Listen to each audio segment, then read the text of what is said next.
Senator Ndwiga Peter Njeru. Yeah, I vote yes.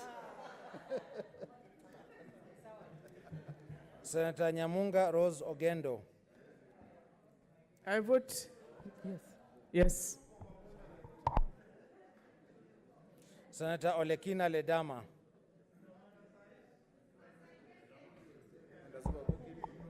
Mr. Speaker, I vote no.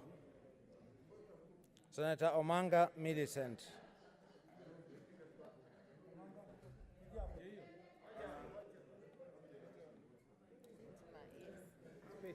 Space, Mr. Speaker, for me to vote. I need space. Space, social distance. 1 meter. Mr. Speaker, I vote no. Senator Ongeri Samson Kegengo.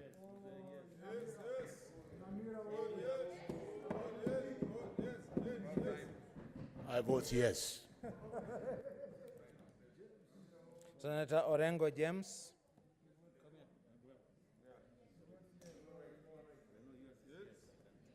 I vote yes. Senator Outa Frederick Otieno.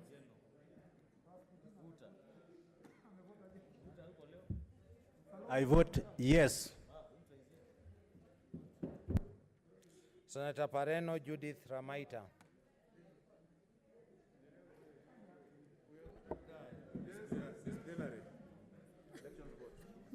Mr. Speaker, I vote yes.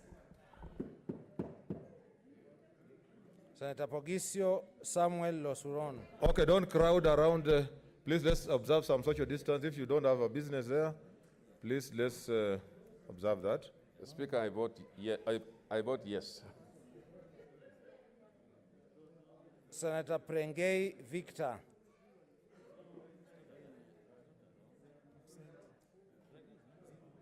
Senator Prengei Victor. Senator Sakaja Johnson Arthur. No. Senator Mary Yane. Senator Mary Yane. Senator Wako Situila Amos.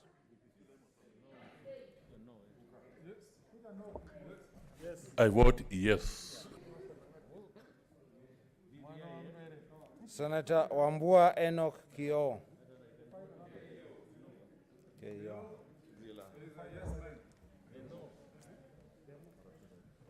Mr. Speaker, I vote no.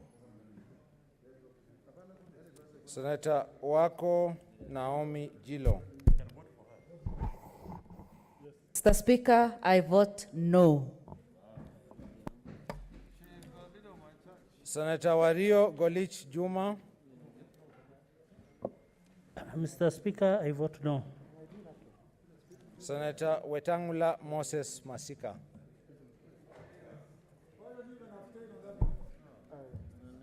Hey, you're denying me? Yeah. Yes. I vote yes. Thank you.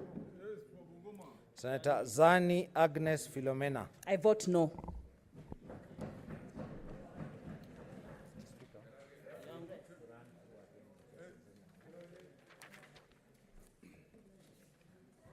Senator Cherarke Samson Kiprotich. I vote yes.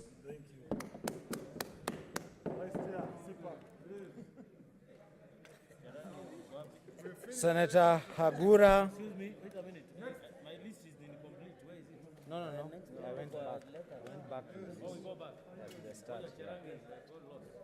Where are things? Number 5. Cherarke said yes. Senator Hargura Godana. Senator Kasanga Sylvia Mweni. Senator Langat Christopher Andrew. Senator Lelegwe Tumbesi. Senator Malala Cleophas Wahungu. Senator Mugo Beth Wambui. Senator Prengei Victor, Senator Mary Yane,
Order, senators.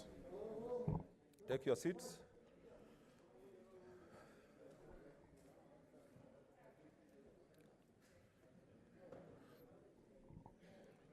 Order, senators, take your seats.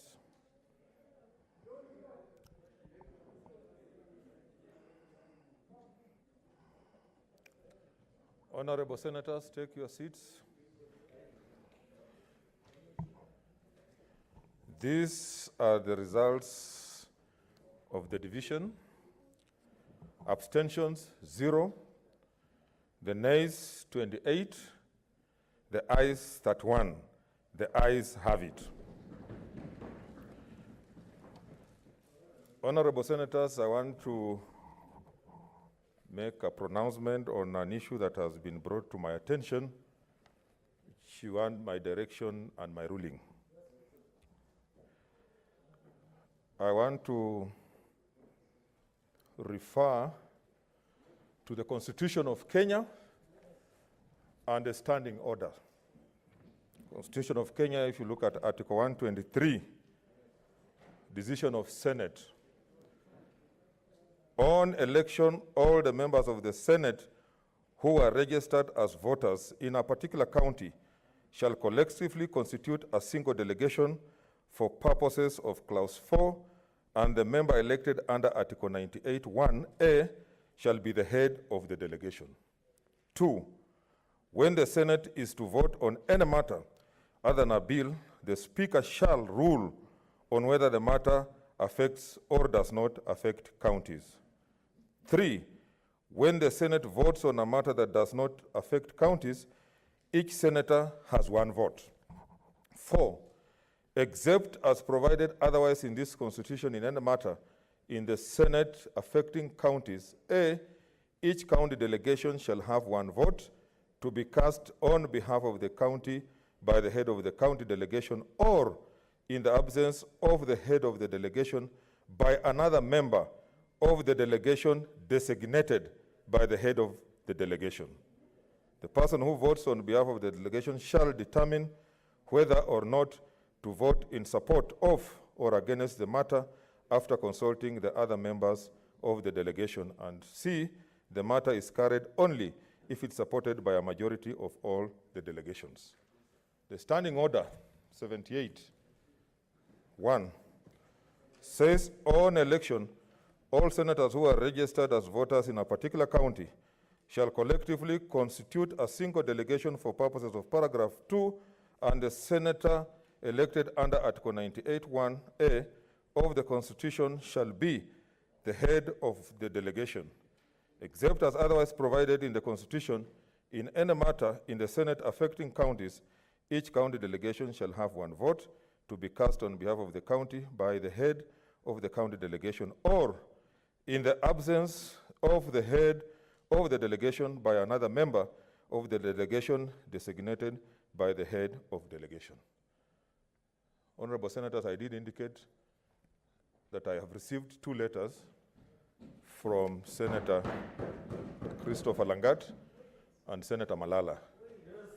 And having received the 2 letters, I've also looked at the terms of reference when they wrote to designate these members, and they said in the references that they can withdraw that delegation.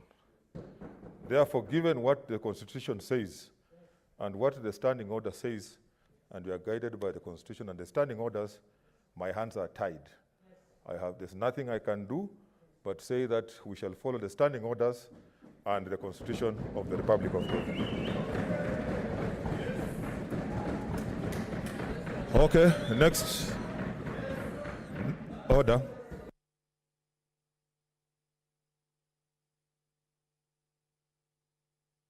So we are proceeding with the motion.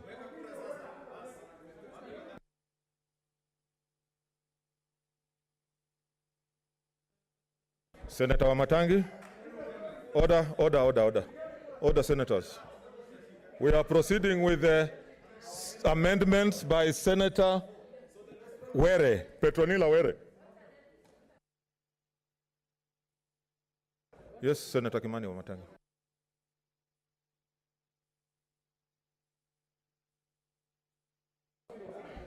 It's a point of order. We are now proceeding with amendments by Senator Petronila Were. Mr. Speaker.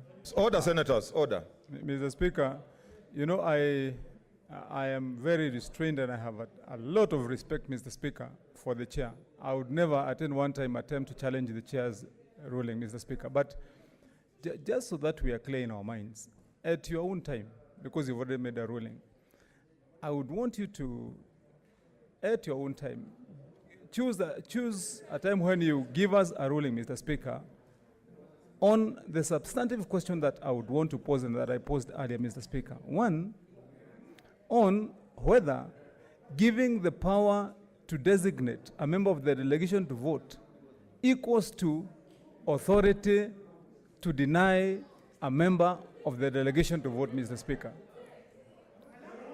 Mr. Speaker. Order, Speaker. Order, Senator Kimani Wamatangi. Mr. Speaker. I have. Mr. Speaker.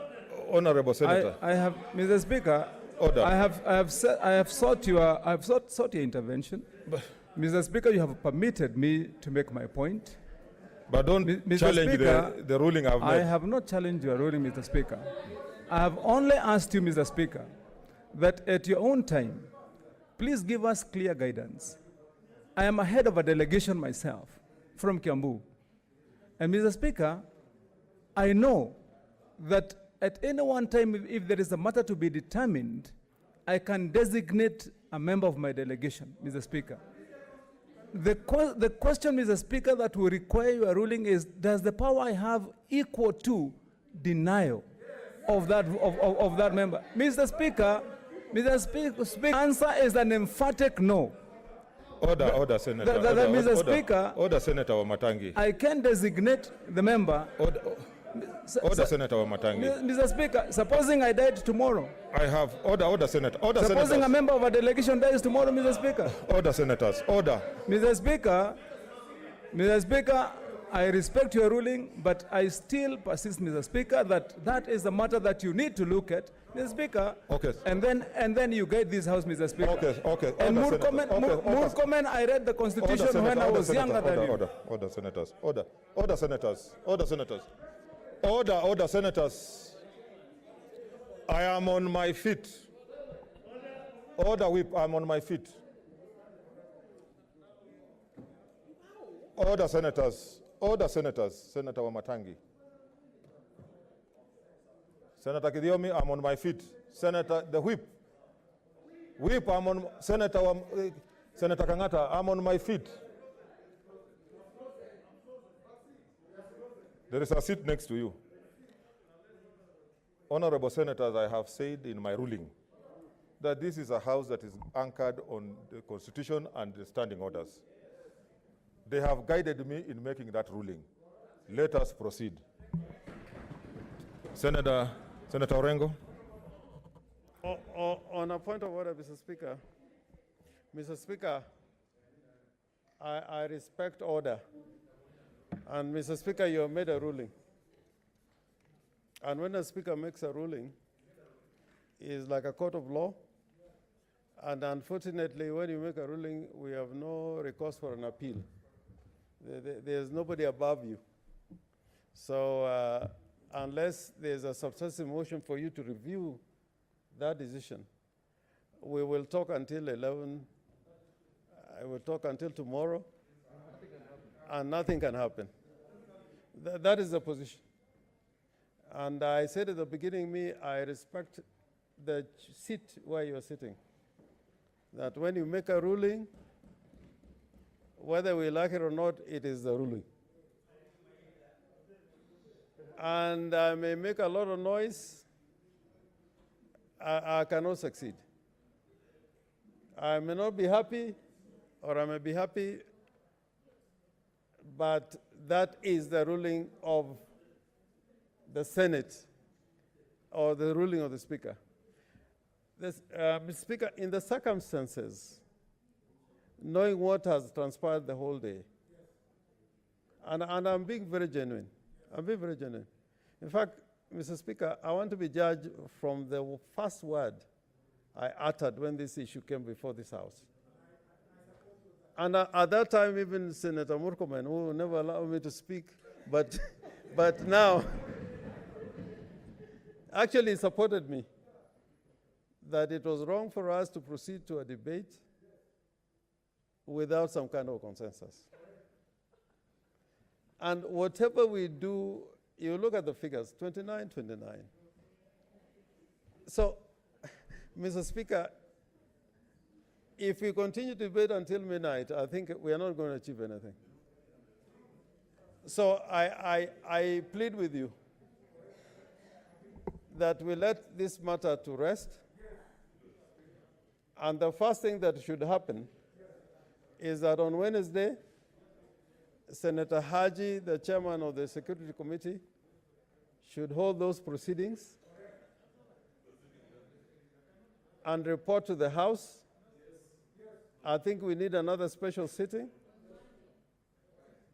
And in that special sitting, we are forced by circumstances now to agree, whether we like it or not. Whether we like it or not. And I think we can agree.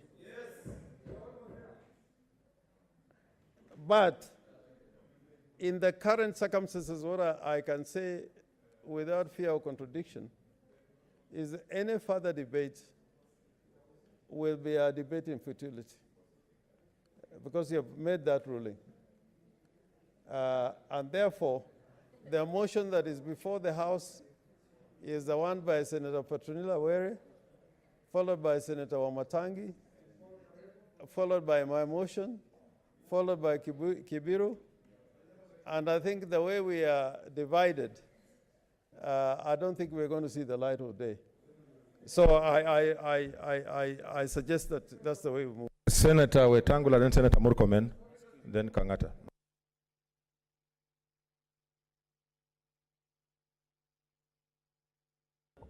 Mr. Speaker, thank you for the opportunity, Mr. Speaker.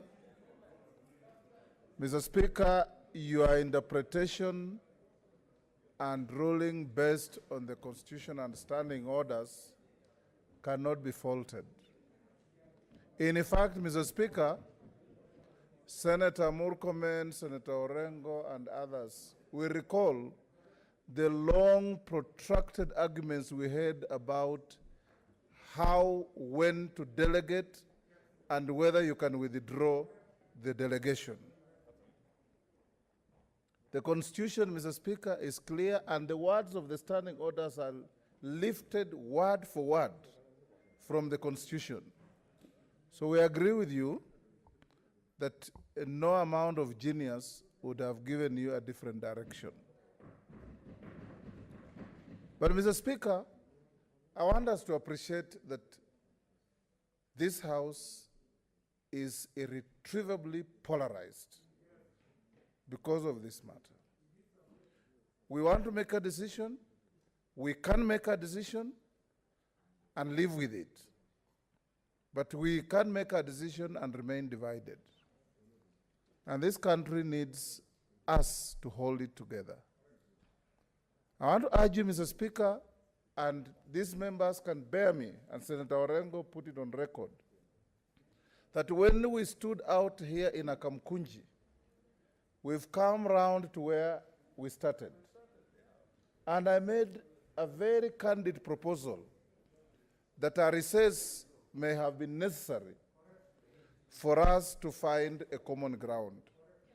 Because I for example, have a tremendous respect for Senator Murkomen, who is my distinguished learned junior. But the manner in which he has rapidly become aggressive is worrying me. Now, Mr. Speaker, his level of aggression on the floor and sometimes, Mr. Speaker, when you degenerate into aggression, you may make your point or miss the point. But when you debate soberly, things are different. I want to urge the leadership of the House that this is yet another window, Mr. Speaker, to do what we did in the last Parliament. As it is, we have Petronila Were's amendment, we have Orengo's amendment, we have Wamatangi's amendment, we have Kibiru Olekina's amendment, and it's already 7 o'clock. I want to urge that wisdom prevails. Let's not be winners and losers. Let's be the Senate of the Republic of Kenya and find a ground that can take us to a direction that will help this country. Thank you, Mr. Speaker. Yes, Senator Orengo has, he wants to move it formally. What's your point of order, Senator? Okay. He wants to move it formally. Yes, Senator Sakaja.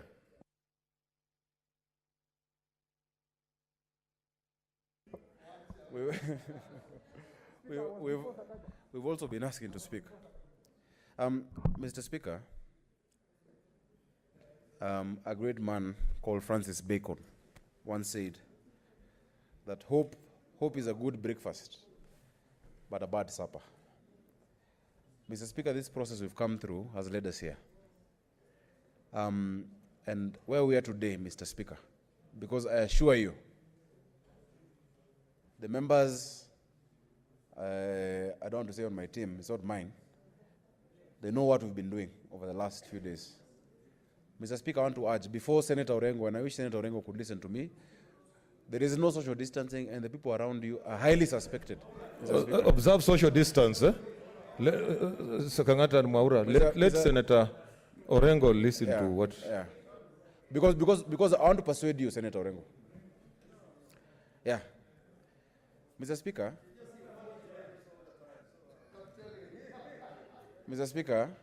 I want to ask Senator Orengo and the rest of the members. We are leaders of this country. Mr. Speaker, where we have reached, I believe so strongly that indeed it is possible for us to try and agree. Mr. Speaker, whoever wanted to make a point has made a point. Mr. Speaker, whatever politics, whatever was being insinuated is done. The issue of those members who were arrested, their votes are not counting now. I want to ask you, Mr. Speaker, and I know members will support, that you give us 15 minutes. Mr. Speaker, let me ask. I want to ask that you give us 15 minutes to talk. I am confident we can agree. And if we don't, we'll still come back because we've extended the sitting till 9. Give us 15. Let us leave all the hearts of whatever political persuasion outside, and let's give this country hope. Mr. Speaker, it is possible. I'm glad I can see Senator Kangata is agreeing. I can see Senator Orengo is agreeing, I hope. And because, Mr. Speaker, you know, as a mathematician, what we do Veblen graphs.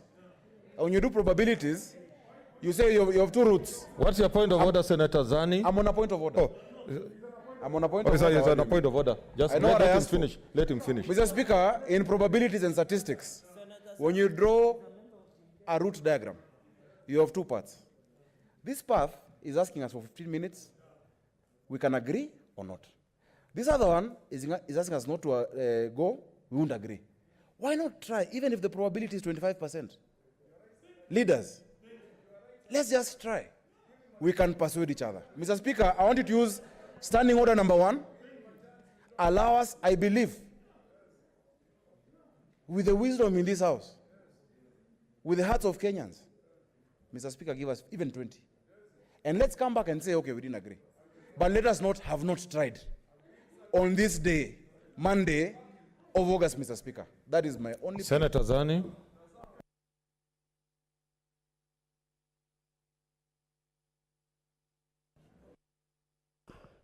Thank you, Mr. Speaker. And just before I move my point of order, which I'd wanted to move before Senator Sakaja moved his, was to point out as a point of order that is it in order that every time this House adjourns and promises the whole of Kenya that we're going to meet and try to resolve, that we really never get to this point. Because, Mr. Speaker, if we had done this, we'd never have gotten to this point. That point, when we actually go on adjournment, is a time to plan and plot, like the way we have seen being plotted on the floor of this House this afternoon. So I suggest it is time we put our act together, Mr. Speaker. As we go on discussing, as you can see, we're getting closer and closer to consensus. If you look at the amendments, there isn't such a big difference after all. Can we put ourselves together and finally deliver to Kenyans? Thank you, Mr. Speaker. Okay, I'd given Senator... Okay, Senator Murkomen. And I agree with you. Mr. Speaker, first of all, I want to thank my seniors.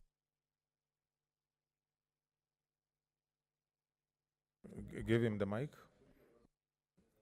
Mr. Speaker, I want to thank my seniors, Senior Counsel James Orengo and Senior Counsel Wetangula. Mr. Speaker, they have made, when Senator Orengo stood to make this proposal outside here in a small Kamkunji, I was among the first people to agree. And if you go even to the Hansard, Mr. Speaker, when this process started, I'm one of the people who said that, Mr. Speaker, from the experience of the first term, this thing is very divisive. In fact, I told my colleagues, this thing will not end in a day. Now, many of them are telling me behind here that we didn't figure out what that will be. Those who will come to the next Senate and will work on the 4th generation formula will think it's easy, but it's not easy. And so, Mr. Speaker, I agree. Any opportunity for us to have a conversation, I am in. I am in for any conversation that this House will have to make a final solution. Mr. Speaker, let me go on record, because I've gone on record accusing you of many things. But I want to go on record, Mr. Speaker, to say today you have not only stood for the Constitution, but you have stood for the welfare of the members of this House. Mr. Speaker, they say mgala muwe na haki yake mpe. Mr. Speaker, today, whatever problems we had in the morning, making all the noise we made, in the evening, Mr. Speaker, you have closed, Mr. Speaker, with a cleansing spirit that saves our brothers, that makes our brothers, Mr. Speaker, who were driven by police vehicles from, Mr. Speaker, Kitengela to Kakamega. It makes them proud. And because of them, and through their pain and suffering, this House, Mr. Speaker, must rise up to say we can be able to find a lasting solution. So I have no problem. If we go by way of Senator Orengo, position that he brought that I was okay with, supported by Wetangula, I have no issue. But if it becomes better with what Senator Sakaja suggested, we can have that break, come back here. But I can tell you, Mr. Speaker, Sakaja is my friend, and I believe in team player. When I became a backbencher, I made up my mind that I will work and support those who are in leadership. Senator Sakaja has been in leadership on this particular formula, and I have been firmly behind him. And Mr. Speaker, because of teamwork, I'm going to listen to his position. If we are going to have the break, let's have it. But I just want to advise my brother one thing. From the way we have been sungushwat, Mr. Speaker, the way I did not sleep in Nyayo Estate, and it's not a joke, from the time I drove so fast from my house at 9 o'clock up to the time I went to the house at 5 to go and change to come to this session. Mr. Speaker, I am surprised I'm not even as fatigued as I thought. But to be told now, square root this versus that and this other one, Mr. Speaker, I suppose with this tiredness, we may not be able to crash everything. But I am giving a chance any position that this House may decide. But Mr. Speaker, seeing how people are so fatigued, it would be of great benefit that we take a longer time to make this decision. Senator Kangata, then I want to give direction on this.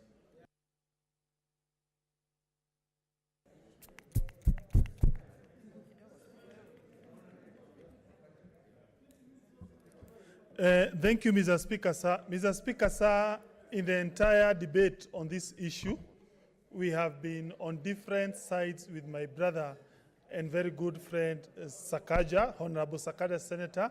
But today, I stand to support his very good advice. We take a 15 minutes break. I will be urging members that we sit here, we discuss, then we see whether we can come up with Solomonic wisdom. Mr. Speaker, sir, I think where we have fought, where we have debated, I strongly believe, Mr. Speaker, sir, 15 minutes may be the time that is needed between us and giving this country the best solution. Congratulations, Mr. Honorable Sakaja Nairobi, for your request, and I strongly support your idea, because surely there's no need for us to keep on procrastinating. Thank you. I support and urge you, Mr. Speaker, sir, agree, please, to that very good suggestion by Honorable Senator Sakaja. Orengo, okay, order, Senator Orengo. Let Senator Orengo, okay.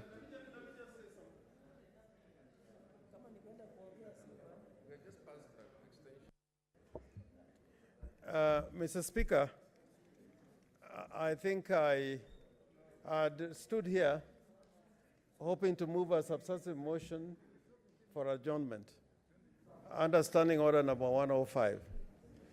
Now I'm persuaded with the contributions which have been made that we have a short break of, I think 15 minutes is too short. I think we should make it 30 minutes. But what I want to plead, you know, something has gone out there to the nation of losers and winners. This is what has polluted the air. When I stood here, Mr. Speaker, asking for an adjournment, in fact, what Senator Sakaja has referred to, showing the map of losers, I referred to that map of losers, that if we go on that trajectory, then this debate is going to be very difficult. But I agree that this is a decision that lies with the Senate. Ultimately, it's the Senate which has got to make that decision. We can't take it to CRA, we can't take it to another institution. So, Mr. Speaker, I urge you, without taking too much time, that we give us a 30 minutes break. If there is necessary to move an adjournment motion, then we can do that. But for now, give us 30 minutes. We can consult and come out with a concrete solution on this issue. Okay. Under Standing Order number 1, I suspend the discussions for 30 minutes, and we reconvene here after 30 minutes. 7:30. 7:40. 7:40.